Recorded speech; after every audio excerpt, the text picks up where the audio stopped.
తాను జగన్మోహన్ రెడ్డి గారి ఒక ఎగోకి ఆయన విధానం ఒకసారి చెప్తే మీకు అర్థం అవుతుంది. ఆయన మెంటాలిటీ ఎంత సాడిస్టిక్ మెంటాలిటీ ఒకసారి అర్థం అవుతుంది.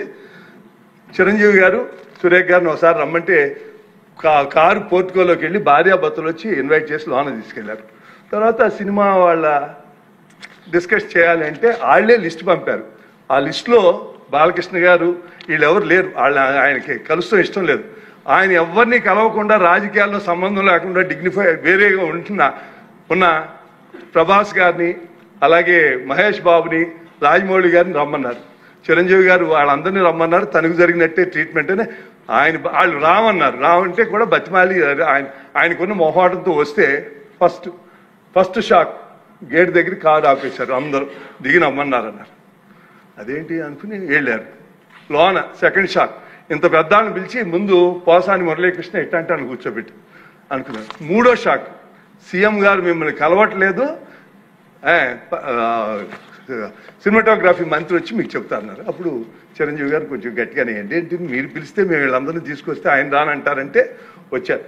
వస్తే ఆయన మంచిగా పెద్దగా ఆయన ఒక రిక్వెస్ట్ చేస్తే ఒక నిమిషం మీరు తండ్రి లాంటి వాళ్ళు సినిమా ఇండస్ట్రీని జాగ్రత్తగా చూసుకోవాలి, అది బయటికి రిలీజ్ చేసి ఎంత అవమానం చేశారని.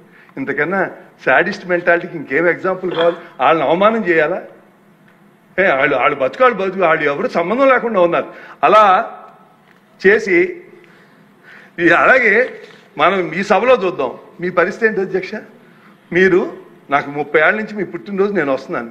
పుట్టినరోజునే మీకు ఆ రోజునే మిమ్మల్ని పంపించాలని కావాలని ఒక ఎంపీగా ఉండి 4 ఏళ్ళు మీ నియోజకవర్గంలో మీరు ఎంటర్ అవ్వలేకపోయారు. అంటే మామూలుగా కాదు, మాస్కులు వేసుకుని దొమ్మి ఇంకా కేసు కూడా ఉండదు. ఒక 100 మంది వచ్చి చంపేశారు. మీరు వెళ్ళలేని పరిస్థితి. 4 ఏళ్ళు వెళ్ళగలిగారా? ఒక ఎంపీని కింద పడుకోబెట్టి, కింద అంటే టేబుల్ మీద పడుకోబెట్టి కాళ్ళు పందిని పైకి ఎత్తినట్టు కాళ్ళు పైకి ఎత్తి ఇంతంత పొడుగు లెదర్ అట్లతో పెట్టి కొట్టి చూసి ఆనందించారు అధ్యక్ష. ఏంటిది? ఎక్కడికి వెళ్తాం అసలు మనం? ఇవాళ ల్యాండ్ ఆర్డర్ గురించి వాళ్ళకి మాట్లాడే హక్కు ఉందా? ఒక్కసారి ఆలోచించండి. మీరు కాదు, ఇక్కడ ఎంతమంది ఉన్నారు? అచ్చెన్నాయుడు పాత వాళ్ళ అన్నయ్య గారు కేసు పెట్టారని అచ్చెన్నాయుడు కొంచెం గట్టిగా మాట్లాడతాడని తీసుకొచ్చి ఆపరేషన్ అయిన 3వ రోజు గోడ దూకి తీసుకెళ్లి అరెస్ట్ చేసి ఎక్కడెక్కడో తిప్పి కేసు పెడితే నాకున్న పరిచయాలతో ప్రతిరోజు మాట్లాడేవాడిని జైల్లోనూ. అలాగా కొల్లు రవీంద్ర గారు, నరేంద్ర గారు ఒకళ్ళు కాదు ఎంత. అదే ఆ మహిళ గౌతులచ్చన్ గారు ఇందాక చెబుతున్నారు. గౌతులచ్చన్ గారు అంటే ఈ దేశంలో రాష్ట్రంలో అందరూ గౌరవిస్తారు. అందులో ఆయన అంటే ఆ గౌడ కులస్తులకి ఆయన ఏదో వాళ్ళ పితామహుడి కింద చూస్తారు. ఆమెను ఒక చిన్న పోస్టింగ్ పెట్టినందుకు తీసుకొచ్చేశారు. అందుకని నేను ఏం చెబుతున్నానంటే, మనం చంద్రబాబు నాయుడు గారిని తీసుకుందాం. ప్రజలందరికీ తెలుసా జగన్మోహన్ రెడ్డి ఆ లిక్కర్ స్కామ్లో ఉన్నాడు, 3,500 కోట్లు ఆయనకే వెళ్ళిందని అందరూ తెలుసు. కానీ మీరు రియాలిటీకి ప్రూఫ్ లేకుండా ఏమీ చేయలే. ఎవరైతే ఉన్నారో వాళ్ళనే చేస్తున్నారు. ఫైనల్గా ఎక్కడికి వెళ్తుందో చూద్దాం. ప్రజలందరికీ తెలుసు మొత్తం సూత్రధారి జగన్మోహన్ రెడ్డి గారని లిక్కర్ స్కామ్లో. జగన్ మీడియా ఎన్ని అబద్ధాలు నిస్సిగ్గుగా చేస్తున్నా మనం ఏమంటలా. సోషల్ మీడియాలో ఇప్పుడు మనకున్న హార్మోనీని కూడా చెడగొట్టాలని ప్రయత్నం చేస్తున్నారు. బాధ అనిపిస్తుంది. నాకు ఒక ఎగ్జాంపుల్ చెబుతాను, మీకు చాలా మంది సభ్యులు తెలియదు. అంటే ముఖ్యమంత్రిగా ఏ రోల్ ఎవరు ప్లే చేయాలని జగన్మోహన్ రెడ్డి గారు 2017లో పాదయాత్ర చేస్తున్నారు. నేను కొల్లేరుకి 9 కోట్లు 13 కోట్ల అడ్మినిస్ట్రేషన్ శాంక్షన్ కోసం అయ్యన్న పాత్ర గారిని తీసుకెళ్ళి నేను చంద్రబాబు నాయుడు గారికి వెళ్తే ఆయన మా ఇద్దరికి 2 మాటలు చెప్పారు. శ్రీనివాస్, జగన్మోహన్ రెడ్డి పాదయాత్ర చేస్తున్నాడు, ఆయనకి ఎటువంటి ఇబ్బంది లేదు, ఫుల్ మెడికల్ టీం ఎప్పుడు 24 గంటలు ఉండేది చూడన్నారు. అయ్యన్న పాత్ర చెప్తే ఇంకా ఆశ్చర్యం వేసింది ఆయన చేసేదానికి. అంటే మనకి లోకేష్ బాబు అమరావతి పాదయాత్ర చేసే వాళ్ళని ఎంత బాధలు పెట్టారో ఈయన ఆలోచన. అయ్యన్న ఎక్కడ పాట్ హోల్ నడిచే చోట పాట్ హోల్స్ లేకుండా చూడమన్నారు. కావాలంటే స్పీకర్ గారిని అడగండి. ఇది అన్నారో లేదో అని. ముఖ్యమంత్రి గారిని అడగలేదు, స్పీకర్ గారు మేము అనుకున్నాం తేడా ఇది అని. అందుకని నేను మిమ్మల్ని కోరేది ఏంటంటే, జగన్మోహన్ రెడ్డికి only personal and political agenda, Chandrababu Naidu గారికి public and future generations agenda ఉంది. ఆ డిఫరెన్స్ నోట్ చేసుకుని మనం తప్పకుండా ఉండాలి. అరే ఆంధ్ర రాష్ట్రం మనం అగ్రికల్చర్ స్టేట్ అలా గంజాయి కల్చర్ స్టేట్ అయిపోయింది. ఎక్కడ దొరికినా మూలాల ఆంధ్ర. ఇవాళ కంట్రోల్ చేస్తానికి ప్రయత్నం చేస్తున్నారు. డెఫినెట్గా చాలా బాగా చేస్తారు. చాలా కంట్రోల్ ఇంకా చేయాలి. డిపార్ట్మెంట్ కూడా మంచి ఆఫీసర్ని పెట్టి ఇవాళ పోలీసులు అంటే పూర్వం భయం ఉండేది, ఇప్పుడు నమ్మకం కలిగే విధంగా చేస్తున్నారు. ముఖ్యమంత్రి గారు నేను డిపార్ట్మెంట్ కూడా కంగ్రాచులేట్ చేస్తాను. నేను నిజంగానే చెప్తాను అధ్యక్ష, 2018లో అప్పటికే నాకు 71 ఏళ్ళు, చాలు రిటైర్ అయిపోదాం అనుకుని సభలో ప్రకటించా. చూస్తామంటే బాధ నిద్రపడుతుంది. ఇప్పుడు మాట్లాడతాను నాకే ఆయాసం వస్తుంది, ఆ కోపం బీపీ పెరిగిపోతుంది. అందుకని నేను ఆలోచించి ఏం చేయాలి. అప్పుడు తెలుగుదేశం బీజేపీకి అలయన్స్ లేదు.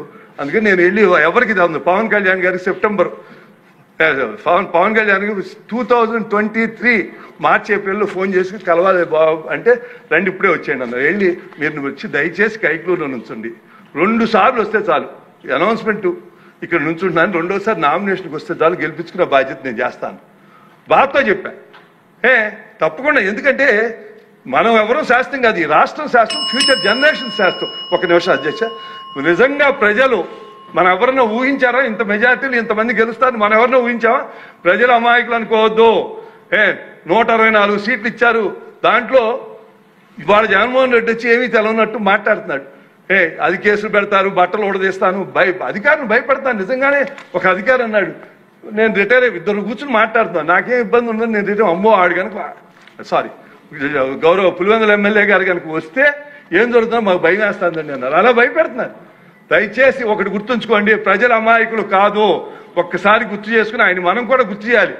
పబ్లిక్ మెమరీస్ షార్ట్, అందుకని గుర్తు చేయాలి. అలాగే పెద్దలు చెప్పినట్టు justice delayed is justice denied.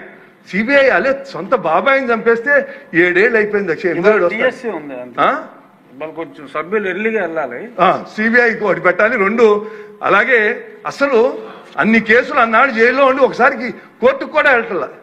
Definite గా మనం దాని మీద ప్రభుత్వం ఏం చర్యలు తీసుకుని తెలుసుకుని ప్రజలకి ఇవాళ బాగా జరుగుతుంది, కానీ రాబోయే రోజుల్లో కూడా భద్రత ఇవ్వాల్సిన బాధ్యత ఈ ప్రభుత్వం మీద తెలియజేస్తూ ఈ అవకాశం ఇచ్చిన మీ అందరికీ ధన్యవాదాలు. మీ ద్వారా ధన్యవాదాలు తెలిసి సెలవు తీసుకుంటున్నాను.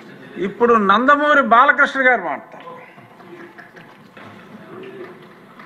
అధ్యక్ష, ఇందాక గౌరవ శాసనసభ్యులు కామినేని శ్రీనివాసరావు మాడుతూ అప్పుడే అందరూ ఇండస్ట్రీ కలవడానికి వెళ్ళినప్పుడు సైకో గారిని చిరంజీవి గారు గట్టిగా అడిగితే అప్పుడు ఈయన వచ్చాడంది అబద్ధం. గట్టిగా ఎవడు అడగలేదు అక్కడ. అది మీరు అన్నారు ఇందాక, ఏదో గట్టిగా అడిగితే ఈయన వచ్చాడు మళ్ళీ కలవడానికి, లేకపోతే ఏదో సినిమాటోగ్రఫీ మినిస్టర్ కలవమన్నారు అని. ఏంటంటే ఐ డినై దిస్ అండి, అవి మిగతాను ఓకే, అవమానించడం ఆయన ఓకే. ఏదో ఆయన పెద్ద గట్టిగా చెప్తే ఆయన దిగి వచ్చాడంట కలవడానికి, లేకపోతే సినిమాటోగ్రఫీ మినిస్టర్ కలవమన్నా అంట. మనం కూడా నాకు ఇన్విటేషన్ వచ్చింది ఇక్కడ ఫిల్మ్ డెవలప్మెంట్ ఒక లిస్ట్ తయారు చేయమని. నాది 9వ పేరు వేశారు. అది ఎవరో ఈయన నేను అడిగాను కూడా, దుర్గేష్ గారిని కూడా అడిగాను, గౌరవ సినిమాటోగ్రఫీ మంత్రి కూడా అడిగాను నేను, ఎవడో వేసిందని. The respect a human being, even be opposition or us. 9వ పేరు వేశారు. ఇదే అదేదో గట్టి ఎవడు అడిగాడు, గట్టిగా అడిగితే పంపించారు లోపలికి, వచ్చాడు ఈడు కలవడానికి. Sorry, I want to clarify this. No, very good. Nonsense. గౌరవనీయ